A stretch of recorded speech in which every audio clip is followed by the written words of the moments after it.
APDV is the name of the DNA of worms that were sent by NASA into space.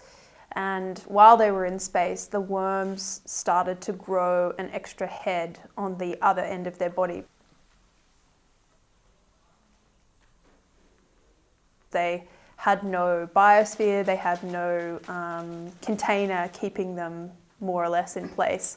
So they grew this extra head, and then when the worms went back to Earth, then they kept reproducing, and still their offspring were born with two heads, one at either end.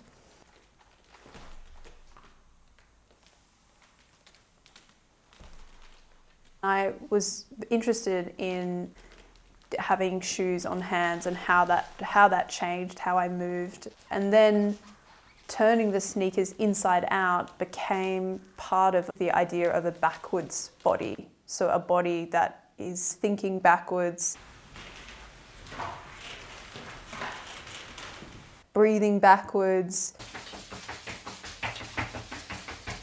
and working quite imaginatively with spaces where a backwards body could slide. What would be their kind of language?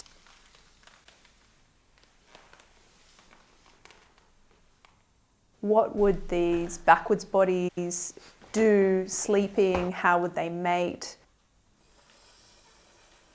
And might not outwardly look like mating, but using the logic of these backwards bodies, make an environment where something very specific but quite elaborate and unrecognizable can take place.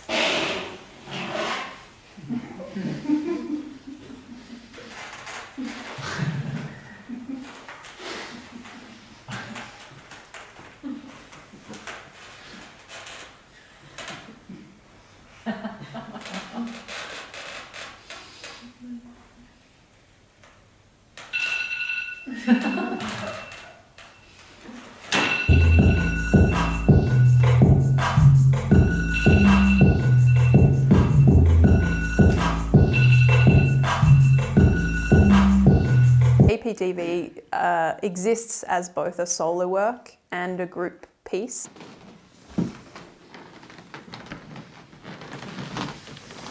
The audience forms quite a unique part of it because we want the audience to be in amongst the dance. So we place chairs and benches through the work rather than a traditional front or kind of circle position around the work.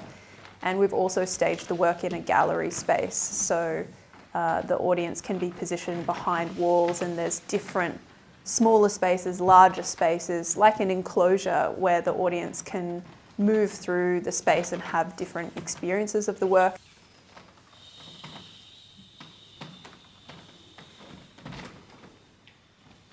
This piece is made for a long period of time. The audience coming in, coming out, perhaps creating their own spaces with balloons and interacting with the set, wearing parts of the set so they also have this kind of disguised different type of body. Without meaning to, the balloons create a very tense sound score.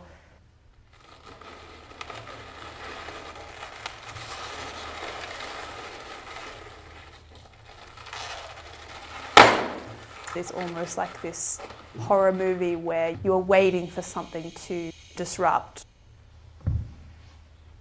to threaten, to retreat. I was interested in moulding balloons. The balloons have this lovely, very playful, childish quality to them. Golds and silver and chrome. When you make them into different objects like a weapon or miscellaneous genitalia into more natural looking plants and flowers that are more recognizable, they take on this very squishy, dreamlike quality. The audience can be transported to different places in their imagination.